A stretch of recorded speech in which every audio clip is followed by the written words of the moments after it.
සීතල මීදුම් සලුවෙන් එතුණු මහා සමනල අඩවියේ නිසංසල බව.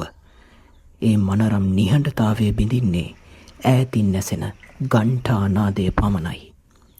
අලුයම පැවැත්වුණු උතුම් පාන්දර දේවාවේ ඒ පින්බර හඬත් එක්ක අපේ සිත් බුදු බැතියෙන් පිරී ඉතිරී ගියා.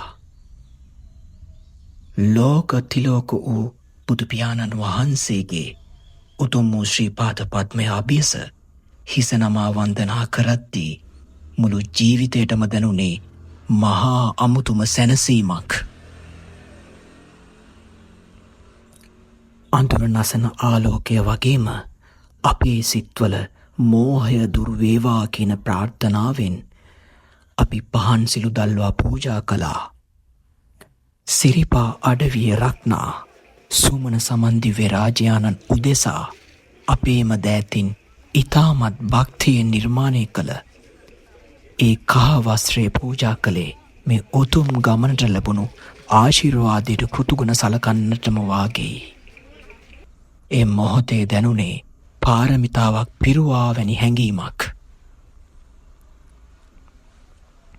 සැබවින් මෙය හාස්කමක්. අලුයම හිරුරැස් විහිදෙද්දී දහස් ගණන් සමනලුන් අහස පුරා රඟදෙන එය අපූර්ව දසුන දකිද්දී සොබා දහමත් මේ උතුම් වන්දනාවට එකතු වෙනවා වගේමයි. මේ දුෂ්කර ගමනේදී අපට ශක්තිය වූ අපව ආරක්ෂා කළ සුමන සමන්දි විරාජයාණන් වහන්සේටත් කාලිමෑණියන් ඇතුළු සියලු දේව මණ්ඩලයටත් අපි ඊටාම ගෞරවයෙන් මේ පින් අනුමෝදන් කරනවා.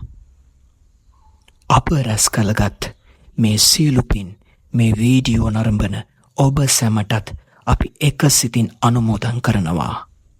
මේ පින්බර දසුන් ඔබේ නෙතටත් හිතටත් මහා සැනසීමක් රැගෙන එත්වා. උතුම් සිරිපාපතුලේ ආශිර්වාදය සැමටම ලැබේවා. සුමන සමන්දේව හාමුදුරුවන්ගේ පිහිට ඔබ සැමටම ලැබේවා. සැමටම තෙරුවන් සරණයි.